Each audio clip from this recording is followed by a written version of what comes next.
Hello friends, welcome back to my YouTube channel. ಇವತ್ತಿನ video ಒಳಗೆ ನಾವು CAA ಸಿಟಿಜನ್ಶಿಪ್ ಅಮೆಂಡ್ಮೆಂಟ್ ಆಕ್ಟ್ 2019 ಪೌರತ್ವ ತಿದ್ದುಪಡಿ ಕಾಯ್ದೆ ಅಂದ್ರೆ ಏನ, ಅದರ ರೂಲ್ಸ್ ಏನೇನ and exam point of view ಯಾವ್ಯಾವ ಪಾಯಿಂಟ್ಸ್ ಇಂಪಾರ್ಟೆಂಟ್ ಅದಾವು, ಈ ಪ್ರತಿಯೊಂದನ್ನು ಇನ್ ಡೆಪ್ತ್ ಆಗಿ ಡಿಸ್ಕಷನ್ ಮಾಡ್ಕೊಂತ ಹೋಗುನು. ಸೊ ವಿಡಿಯೋನ ಎಂಡ್ವರೆಗೂ ನೋಡ್ರಿ. ಮತ್ತೆ ಇನ್ನವರೆಗೂ ಯಾರು ಚಾನಲ್ಗೆ ಸಬ್ಸ್ಕ್ರೈಬ್ ಆಗಿಲ್ಲ ದಯವಿಟ್ಟು ಚಾನಲ್ಗೆ ಸಬ್ಸ್ಕ್ರೈಬ್ ಆಗ್ರಿ ಮತ್ತೆ ಸಪೋರ್ಟ್ ಮಾಡ್ರಿ.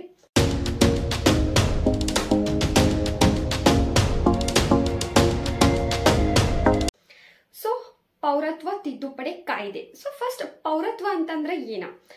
ಪೌರತ್ವ ಅಂತಂದ್ರ ಒಂದು ರಾಷ್ಟ್ರ ಮತ್ತು ಜನರು ಇಬ್ಬರ ಮಧ್ಯದ ಒಂದು ಸಂಬಂಧ ಏನೈತಲ್ಲ ಅದನ್ನ ವ್ಯಾಖ್ಯಾನಿಸ್ತದ ಪೌರತ್ವ. It creates link between the nation and the people. So ಒಂದು ರಾಷ್ಟ್ರ ಮತ್ತು ಅದರ ಒಂದು ಜನತೆಯ ನಡುವಿನ ಒಂದು ಸಂಬಂಧವನ್ನ ಪೌರತ್ವ ವ್ಯಾಖ್ಯಾನಿಸ್ತದ. ಸೊ ಏನಿದು ತಿದ್ದುಪಡಿ ಕಾಯ್ದೆ? ಆಕ್ಚುಲಿ ಅಮೆಂಡ್ಮೆಂಟ್ ಆಕ್ಟ್ ಅಂತ ಕೊಟ್ಟಾರ. ತಿದ್ದುಪಡಿ ಆಗ್ಬೇಕಂತಂದ್ರ ಅದಕ್ಕೆ ಮೊದಲನ ಒಂದು ಕಾನೂನು ಅಂತೂ ಇದ್ದೇ ಇರ್ತದ. ಸೊ ಹಂಗಂದ್ರೆ ಫಸ್ಟ್ ಪ್ರಪ್ರಥಮವಾದಂತ ಒಂದು ಸಿಟಿಜನ್ಶಿಪ್ ಆಕ್ಟ್ ಯಾವ್ದಾಗಿತ್ತು ಅಂದ್ರೆ 1955. ಬಿಕಾಸ್ 1955 ಪೌರತ್ವದ ಒಂದು ಕಾಯ್ದೆ ಇತ್ತು, ಅದಕ್ಕೆ ತಿದ್ದುಪಡಿ ಆಗಿದ್ದು 2019 ಒಳಗ. ಇದನ್ನ ನೀವು ನೆನ್ಪಿಟ್ಕೋಬೇಕು ಈ 2 ಪಾಯಿಂಟ್ನ. ಸೊ 2019 ಒಳಗ ಒಂದು ಆಕ್ಟ್ ಆಗ್ತದ, ಬಟ್ ಅದು 2024 ಒಳಗ ಜಾರಿಗೆ ಬರ್ತದ. ಸೊ ಏನಿದೆ ಇಷ್ಟು ಗ್ಯಾಪ? ಸೊ ಈಗ ಒಂದು ಮಸೂದೆ, ಒಂದು ಬಿಲ್, ಒಂದು ಕಾನೂನು ಆಗ್ಬೇಕು, ಒಂದು ಕಾಯ್ದೆ ಆಗ್ಬೇಕಂತಂದ್ರೆ ಫಸ್ಟ್ ಅದು ರಾಜ್ಯಸಭೆ ಲೋಕಸಭೆ ಎರಡೂ ಕಡೆ ಅಂಗೀಕಾರ ಆಗ್ಬೇಕು. ಅದಾದ್ಮೇಲೆ ರಾಷ್ಟ್ರಪತಿದೊಂದು ಅಂಕಿತ ಸಿಗ್ಬೇಕು.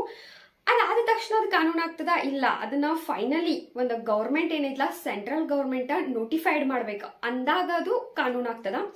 ಸೊ 2019 ಒಳಗೆ ಏನಾತಂದ್ರ 2019 ಒಳಗೆ ನಿಮಗೆ ನೆನಪಿರ್ಬೋದು, ಇನ್ನೇನು ಕರೋನಾ ಬರೋದಿತ್ತು. ಬಿಫೋರ್ ದ್ಯಾಟ್ ಒಂದಷ್ಟು ನ್ಯೂಸ್ CA ರಿಲೇಟೆಡ್ ಎದ್ದಿದ್ದು, ಟೀಕೆಗಳನ್ನು ಬಹಳ ಎದ್ದಿದ್ದು, ಒಂದಷ್ಟು ವಿರುದ್ಧ ಟೀಕೆಗಳು ಜಾಸ್ತಿ ಸ್ಪ್ರೆಡ್ ಆಗತ್ತಿದ್ದು. ಬಟ್ ಆ ಟೈಮ್ ಒಳಗ 2019ದಾಗ ಈ ಒಂದು ರಿಲೇಟೆಡ್ ರಾಜ್ಯಸಭಾ ಲೋಕಸಭಾ ಎರಡೂ ಕಡೆ ಪಾಸ್ ಅನ್ನು ಆಗ್ತೈತಿ, ರಾಷ್ಟ್ರಪತಿದೊಂದು ಅಂಕಿತನೂ ಸಿಗ್ತದ. ಬಟ್ ಅದು ಜಾರಿಗೆ ಆಗಿದ್ದು 2024 ಒಳಗ. ಯಾಕಂತಂದ್ರ ಒಂದು ಸೆಂಟ್ರಲ್ ಗೌರ್ಮೆಂಟ್ ಒಂದು ಡಿಸಿಷನ್ ಏನಂತಂದ್ರೆ ಫಸ್ಟ್ ನಾವು ಈ ಒಂದು ಆಕ್ಟ್ ನ ಪೂರ್ತಿಯಾಗಿ ದೇಶದಾದ್ಯಂತ ಲಾಗು ಮಾಡೋಕ್ಕಿಂತ ಮೊದಲ ಈ ಒಂದು ಆಕ್ಟ್ ಅಂದ್ರೆ ಏನ ಜನರಿಗೆ ಇದು ಗೊತ್ತಾಗ್ಬೇಕು ಎಕ್ಸಾಕ್ಟ್ಲಿ. ಅಂದಾಗ ಅವರೊಂದು ಟೀಕೆ ಮಾಡೋದಾಗಿರ್ಬೋದು, ಇದರ ವಿರುದ್ಧ ಅಲಿಗೇಷನ್ಸ್, ಜಗಳಗಳು, ದೊಂಬೆಗಳು ಇದೆಲ್ಲ ಆಗಂಗಿಲ್ಲ ಅನ್ನೋ ಕಾರಣಕ್ಕೆ ಅದನ್ನ ಕಾಯ್ದಿರಿಸಿದ್ರು. ಜೊತೆಗೆ ಪೆಂಡೆಮಿಕ್ ಬಂದಿತ್ತಲ್ಲಿ, ಕರೋನಾ ಬಂದಿತ್ತು. ನಿಮ್ಗ ಗೊತ್ತದ ದೇಶ ಎಷ್ಟೆಲ್ಲ ಒದ್ದಾಡೈತಿ ಒಂದು ಕರೋನಾದಿಂದ ಹೊರಗೆ ಬರ್ಬೇಕಂದ್ರೆ ಇಡೀ ಜಗತ್ತನ್ನ ನರಳೈತಿ. ಸೊ ಹಿಂಗಾಗಿ ಒಂದಷ್ಟು ಸಿಚುವೇಶನ್ ಇಂದ ಅದು 2024 ಒಳಗ ದೇಶದಾದ್ಯಂತ ಈಗ ಲಾಗು ಆಗೈತಿ. ಸೊ ಹಾಗಾದ್ರೆ ಏನದು ಪೌರತ್ವ ತಿದ್ದುಪಡಿ ಕಾಯ್ದೆ ಅಂತಂದ್ರೆ ಯಾಕೆ ತಿದ್ದುಪಡಿ ಮಾಡಿರು? ಏನಿದು ತಿದ್ದುಪಡಿ ಕಾಯ್ದೆ ಅಂತಂದ್ರ ಬಾಂಗ್ಲಾದೇಶ, ಅಫಘಾನಿಸ್ತಾನ ಮತ್ತು ಪಾಕಿಸ್ತಾನದಿಂದ ಯಾವಾಗ 2014 ಡಿಸೆಂಬರ್ 31 ಒಳಗಾಗೆ, ಈ ಡೇಟ್ ಒಳಗೆ ನೀವು ನೆನ್ಪಿಟ್ಕೋಬೇಕು, 31 ಡಿಸೆಂಬರ್ 2014 ಒಳಗಾಗೆ, ಅವತ್ತು ಅಥವಾ ಅದರ ಒಳಗಾಗೆ ಪಾಕಿಸ್ತಾನ, ಬಾಂಗ್ಲಾದೇಶ, ಅಫಘಾನಿಸ್ತಾನ ಈ 3 ದೇಶಗಳಿಂದ ಯಾರ್ಯಾರು ಅಕ್ರಮವಾಗಿ ವಲಸೆ ಆಗಿದ್ರು ಭಾರತ ದೇಶಕ್ಕೆ, ಮತ್ತೆ ಅವತ್ತಿಂದ ಇಲ್ಲೇ ಉಳಿದಾರು, ಇಲ್ಲೇ ಬದುಕತಾರಲ್ಲ ಅಂತ ಒಂದಷ್ಟು ಜನರಿಗೆ ಅದ್ರಾಗನು ಕ್ಲಿಯರ್ ಆಗಿ ಮೆನ್ಷನ್ ಮಾಡ್ಯಾರ ಧಾರ್ಮಿಕ ಅಲ್ಪಸಂಖ್ಯಾತರು. ಸೊ ಒಂದು ಕಮ್ಯುನಿಟಿಗೆ ಯಾವ್ಯಾವ ಅಂದ್ರ ಹಿಂದೂ, ಸಿಖ್ಖರು ಅಂಡ್ ಜೈನರು, ಬುದ್ಧ, ಪಾರ್ಸಿ, ಕ್ರಿಶ್ಚಿಯನ್ಸ್, ಈ 6 ಒಂದು ಕಮ್ಯುನಿಟಿ ಅಲ್ಪಸಂಖ್ಯಾತರ ಏನದಾರಲ್ಲ ಧಾರ್ಮಿಕ ಅಲ್ಪಸಂಖ್ಯಾತರಿಗೆ ಮಾತ್ರ ಒಂದು ಸಿಟಿಜನ್ಶಿಪ್ ನ, ಭಾರತದ ಒಂದು ನಾಗರಿಕತೆನ, ಪೌರತ್ವನ ಕೊಡ್ಬೇಕನ್ನೋದನ್ನ ಈ ಒಂದು ತಿದ್ದುಪಡಿಯ ಒಂದು ಮೇನ್ ಇಂಪಾರ್ಟೆನ್ಸ್. ಸೊ ಇಲ್ಲಿ ಮುಸ್ಲಿಂ ಒಂದು ಕಮ್ಯುನಿಟಿನ ಎಕ್ಸ್ಕ್ಲೂಡ್ ಮಾಡ್ಯಾರ. ಕಾರಣ ಏನಂತಂದ್ರ ಈಗ ಬಾಂಗ್ಲಾದೇಶ ಆಗಿರ್ಬೋದು, ಅಫಘಾನಿಸ್ತಾನ ಆಗಿರ್ಬೋದು, ಪಾಕಿಸ್ತಾನ ಇಲ್ಲೆಲ್ಲ ಮುಸ್ಲಿಮರು ಅಲ್ಪಸಂಖ್ಯಾತರಲ್ಲ, ಅದು ಮುಸ್ಲಿಂ ರಾಷ್ಟ್ರಗಳಾಗಿರೋದ್ರಿಂದ ಅಲ್ಲಿ ಒಂದು ಮುಸ್ಲಿಮರದ ಒಂದು ಲೈಫಿಗೆ ಯಾವುದೇ ರೀತಿ ಧಕ್ಕೆ ಇರಂಗಿಲ್ಲ. ಬಟ್ ಅಲ್ಪಸಂಖ್ಯಾತರು, ಧಾರ್ಮಿಕ ಅಲ್ಪಸಂಖ್ಯಾತರಾದಂತ ಈ ಒಂದು 6 ಕಮ್ಯುನಿಟಿ ಜನರಿಗೆ ಮಾತ್ರ ಸಿಟಿಜನ್ಶಿಪ್ ನ, ಭಾರತದ ಸಿಟಿಜನ್ಶಿಪ್ ನ ಅದು ಡಿಸೆಂಬರ್ 31, 2014 ಒಳಗಾಗಿ ಬಂದವರಿಗೆ ಸಿಟಿಜನ್ಶಿಪ್ ನ ಕೊಡ್ಬೇಕನ್ನೋದನ್ನ ಈ ಒಂದು ಕಾಯ್ದೆಯ ಒಂದು ಇಂಪಾರ್ಟೆನ್ಸ್. ಸೊ ಇಲ್ಲಿ ಒಂದಷ್ಟು ಟೀಕೆಗಳು ಬರತಾವ. ಏನಪ್ಪಾ ಟೀಕೆಗಳು ಅಂತಂದ್ರ ಫಸ್ಟ್ ಪಾಯಿಂಟ್ ಅಂದ್ರೆ ಒಂದು ಕಾನ್ಸ್ಟಿಟ್ಯೂಷನ್ 14ನೇ ವಿಧಿದ ಉಲ್ಲಂಘನೆ ಆಗತೈತಿ. ಸಮಾನತೆ ಅಂತೇಳಿ ಎಲ್ಲಾ ಕಡೆ ಹೇಳ್ತಾರೆ, ಬಟ್ ಸಮಾನತೆ ಇಲ್ಲಿ ಸಿಗ್ವಲ್ತು, ಎಲ್ಲಾ ಕೆಟಗರಿಗೆ ಸಿಗ್ವಲ್ತು. ಧರ್ಮದ ಆಧಾರದ ಮೇಲೆ ಒಂದು ಸಿಟಿಜನ್ಶಿಪ್ ನ ಕೊಡತಾರು. ಈ ತರ ಒಂದಷ್ಟು ಅಲಿಗೇಷನ್ಸ್ ಗಳು ಇಲ್ಲಿ ಬರತಾವು. ಅಂಡ್ ಇದನ್ನ ಒಂದಷ್ಟು ರಾಜ್ಯಗಳನ್ನು ಎಕ್ಸೆಪ್ಟ್ ಮಾಡಕ್ ರೆಡಿ ಇಲ್ಲ. ನನ್ನ ರಾಜ್ಯದೊಳಗೆ ನಾ ಇದನ್ನ ಕೇರಳ ಆಗಿರ್ಬೋದು, ಪಶ್ಚಿಮ ಬಂಗಾಳ, ಈಶಾನ್ಯ ಒಂದಷ್ಟು ರಾಷ್ಟ್ರಗಳೇನದಾವಲ್ಲ ಅವೆಲ್ಲ ಸೀದಾ ಹೇಳಿಕತ್ತಾವ್ ನಾವು ನಮ್ಮ ರಾಜ್ಯದೊಳಗೆ ಇದನ್ನ ತರಂಗಿಲ್ಲ ಅಂತ ಹೇಳಿ. ಬಟ್ ಇಲ್ಲಿ ನೀವು ಇನ್ನೊಂದು ಪಾಯಿಂಟ್ ನೆನ್ಪಿಟ್ಕೋಬೇಕು, ಇದು ಸೆಂಟ್ರಲ್ ಗವರ್ಮೆಂಟ್ ಒಂದು ಅಧಿಕಾರ ಐತಿ. ಇಲ್ಲಿ ರಾಜ್ಯಗಳಿಗೆ ಯಾವುದೇ ರೀತಿಯ ಆ ಒಂದು ಅಧಿಕಾರ ಇಲ್ಲ. ಒಂದು ಸಲ ಸೆಂಟ್ರಲ್ ಗವರ್ಮೆಂಟ್ ಭಾರತದಾದ್ಯಂತ ಅದನ್ನ ಜಾರಿಗೆ ತಂತಂದ್ರ ರಾಜ್ಯ ಸರ್ಕಾರಕ್ಕೆ ಇದ್ರ ರಿಲೇಟೆಡ್ ಯಾವುದೇ ಹಕ್ಕುಗಳು ಇರಂಗಿಲ್ಲ. ಅಂಡ್ ಈ ಒಂದು ಕಾನೂನು ಐತ್ಲ ಒಂದಷ್ಟು ರಾಜ್ಯಗಳಿಗೆ ಅನ್ವಯ ಆಗಂಗಿಲ್ಲ. ಈಗ ಇನ್ನರ್ ಪರ್ಮಿಟ್, ಈಗ ಒಂದಷ್ಟು ರಾಜ್ಯ ಹಿಂಗದವಲ್ಲ ಅಲ್ಲಿ ಆ ರಾಜ್ಯಕ್ಕೆ ನಾವು ವಿಸಿಟ್ ಕೊಡ್ಬೇಕಂತಂದ್ರ ಮೊದ್ಲ ನನ್ನ ಪರ್ಮಿಷನ್ ತಗೋಬೇಕು, ಯಾಕೆ ಹೊಂಟೇವಿ, ಎಷ್ಟು ದಿನ ಇರ್ತೇವಿ ಅಂತ ಹೇಳಿ. ಸೊ ಯಾವ್ಯಾವ ಆ ರಾಜ್ಯಗಳು ಅಂತಂದ್ರ ನಾಗಾಲ್ಯಾಂಡ್, ಮಿಜೋರಾಂ, ಮಣಿಪುರ್ ಅಂಡ್ ಅರುಣಾಚಲ್ ಪ್ರದೇಶ್. ಈ ರಾಜ್ಯಗಳಿಗೆ ಈ ಒಂದು ಕಾನೂನ ಅನ್ವಯ ಆಗಂಗಿಲ್ಲ. ಸೊ ನಿಮಗ್ ಕ್ವಶನ್ ಬರ್ಬೋದು, ಏನಂತಂದ್ರೆ ಸ್ಟೇಟ್ಮೆಂಟ್ ಏನಾರ ಕೊಡ್ಬೋದು, ಭಾರತದ ಎಲ್ಲಾ ರಾಜ್ಯಗಳಿಗೂ ಸಿಎಎ ಅನ್ವಯ ಆಗುತ್ತದೆ. ಅವಾಗ ನಿಮ್ದು ಸ್ಟೇಟ್ಮೆಂಟ್ ನೀವೇನಾರ ಎಸ್ ಕೊಟ್ರಿ ರಾಂಗ್, ಬಿಕಾಸ್ ಈ ರಾಜ್ಯಗಳಿಗೆ ಅನ್ವಯ ಆಗಂಗಿಲ್ಲ. ಅಥವಾ ಅರುಣಾಚಲ ಪ್ರದೇಶ ಕೊಟ್ಟ, ಬೇರೆವೆಲ್ಲ ಕರ್ನಾಟಕ, ಕೇರಳ, ಮಹಾರಾಷ್ಟ್ರ ಕೊಟ್ಟ ಈ ಎಲ್ಲಾ ರಾಜ್ಯಗಳಲ್ಲೂ ಸಿಎಎ ಅನ್ವಯ ಆಗೈತಿ ಅಂತ ಕೊಟ್ರನು ಅವಾಗೂ ತಪ್ಪ. ಸೊ ಹಿಂಗಾಗಿ 4 ಒಂದು ರಾಜ್ಯಗಳ ಹೆಸರನ್ನ ನೀವು ನೆನ್ಪಿಟ್ಕೋಬೇಕಾಗ್ತದ. ಅಂಡ್ ಮೊದಲ ಸ್ವಾಭಾವಿಕವಾಗಿ 11 ವರ್ಷದವರೆಗೂ ನಿವಾಸ ಇರಬೇಕಾಗ್ತಿತ್ತು ಭಾರತದ ಒಳಗ, ಅಂದಾಗ ಅವ್ರಿಗೆ ಪೌರತ್ವ ಸಿಕ್ತಿತ್ತು. ಬಟ್ ಅದನ್ನ ಈಗ ರೆಡ್ಯೂಸ್ ಮಾಡಿ 5 ಇಯರ್ಸ್ಗೆ ಅವನ್ ಟೆನ್ಯೂರ್ನ ತಗೊಂಡ್ ಬಂದಾರು.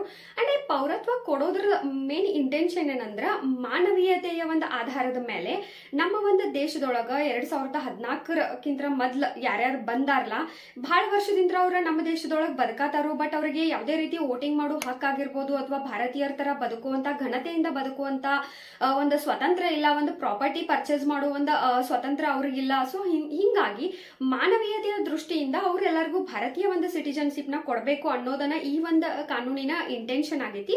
ಅಂಡ್ ಇನ್ನೊಂದು ಪಾಯಿಂಟ್ ಅಲ್ಲಿ ಮೆನ್ಷನ್ ಮಾಡ್ಯಾರ, ಇದು ನಾಗರಿಕತೆ ಪೌರತ್ವನ ಕೊಡೋ ಒಂದು ಕಾಯ್ದೆ ಆಗಿದೆ ಹೊರತು ಯಾರದೇ ಒಂದು ಪೌರತ್ವನ ಕಿತ್ಕೊಳ್ಳುವಂತ ಕಾಯ್ದೆ ಅಲ್ಲ ಅಂತ ಹೇಳಿ. ಸೊ ಈ ಒಂದು ಕಾನೂನಿನಿಂದ ಆಲ್ರೆಡಿ ನಮ್ಮ ಭಾರತದೊಳಗೆ ಇರುವಂತ ಮುಸ್ಲಿಂ ಒಂದು ಕಮ್ಯುನಿಟಿಗೆ ಯಾವುದೇ ರೀತಿ ಧಕ್ಕೆ ಆಗಿರ್ಲಿ, ಅವ್ರಿಗೆ ಯಾವುದೇ ರೀತಿ ಪ್ರಾಬ್ಲಮ್ ಇಶ್ಯೂ ಆಗಂಗಿಲ್ಲ.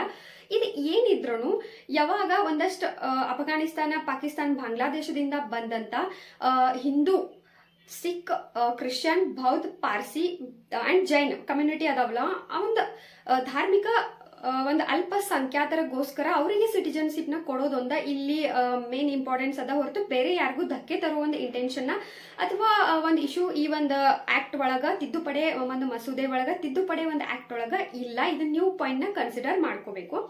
ಬಟ್ ಸ್ಟಿಲ್ ಈಶಾನ್ಯ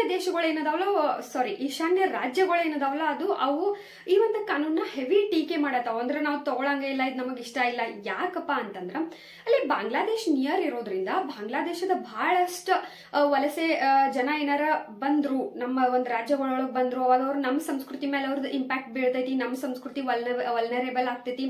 ಅಥವಾ ನಮಗ ಬಹಳಷ್ಟು ಪಾಪ್ಯುಲೇಷನ್ ಇನ್ನೂ ಹೆಚ್ಚಾಗೋದ್ರಿಂದ ನಮಗ್ ನಿರುದ್ಯೋಗ ಸಿಗ್ಬಹುದು, ನಮ್ ಲೈಫ್ ಕಠಿಣ ಆಗ್ತೈತಿ. ಈ ಒಂದಷ್ಟು ಕಾರಣಗಳಿಂದ ಏನ ನಾರ್ತ್ ಈಸ್ಟ್ ಸ್ಟೇಟ್ಸ್ ಅದಾವಲ್ಲ ಅವೆಲ್ಲ ಈ ಒಂದು ಕಾನೂನನ್ನ ಅಪೋಸ್ ಮಾಡತಾವು.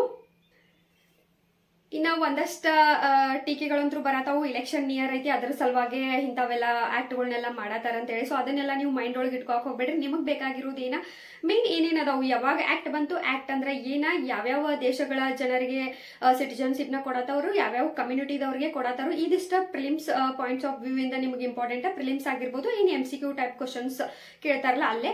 ಇನ್ನು ಮೇನ್ಸ್, KS ಮೇನ್ಸ್ ಇರ್ಲಿ, IAS ಮೇನ್ಸ್ ಒಳಗೆ ನಿಮ್ಗೆ ಕ್ವಶನ್ಗಳು ಬಂದ್ರು ಬರ್ಬೋದು. ಏನಿದ್ವು ಆಕ್ಟ್ ಅಂದ್ರೆ ಏನ, ಈ ಆಕ್ಟ್ ಇಂದ್ರ ಪ್ರಾಬ್ಲಮ್ಗಳು ಏನ, ಈ ಆಕ್ಟ್ ಜಾರಿಗೆ ಬಂದ್ರ ಭಾರತಕ್ಕೆ ಮುಂದೆ ಪ್ರಾಬ್ಲಮ್ಗಳು ಏನಾಗ್ತಾವು ಅದನ್ನ ಡಿಸ್ಕಷನ್ ಮಾಡ್ರಿ ಅಂತ ಹೇಳ್ಬೋದು. ಸಮ್ವೇರ್ ಪಾಪ್ಯುಲೇಷನ್ ಹೆಚ್ಚಾಗ್ಬೋದು, ಎಲ್ಲರಿಗೂ ಉದ್ಯೋಗ ಕೊಡ್ಬೋದು, ಈ ತರ ಒಂದಷ್ಟು ಇಶ್ಯೂಗಳು ಆಗ್ತಾವು. ಸೊ ಇಂಥ ಒಂದಷ್ಟು ಪಾಯಿಂಟ್ಸ್ಗಳನ್ನ ನೀವು ನನ್ನ ಸ್ವತಃ ನೋಟ್ಸ್ ನ ಮಾಡ್ಕೊಂಡು ಇಟ್ಕೋಬೇಕು. ಸೊ ಇಂಟರ್ ರಿಲೇಟ್ ಮಾಡಿ, ಇಂಟರ್ ಕನೆಕ್ಟ್ ಮಾಡಿ ನಿಮಗ ಮೇನ್ಸ್ ಒಳಗ ಕ್ವಶನ್ಗಳು ಬರ್ತಾವು ಈ ಒಂದು ಪೌರತ್ವ ತಿದ್ದುಪಡಿ ಕಾನೂನು 2019 ಮೇಲೆ. ಸೊ ಪ್ರಿಪೇರ್ ಆಗ್ರಿ ಚಂದಮ್ಗೆ. ಮತ್ತೇನಾರ ಇಶ್ಯೂಸ್ ಇಂಥವು ಇಂಪಾರ್ಟೆಂಟ್ ಇದ್ದು ಎಲ್ಲಾ ಎಕ್ಸಾಮ್ಸ್ಗೆ ಅಂತಂದ್ರೆ ಅದ್ರ ಮೇಲೆ ನಾನು ವಿಡಿಯೋ ಮಾಡಕ್ಕೆ ಟ್ರೈ ಮಾಡ್ತೀನಿ. ನೆಕ್ಸ್ಟ್ ವಿಡಿಯೋಗೆ ಸಿಗೋಣ. Thank you.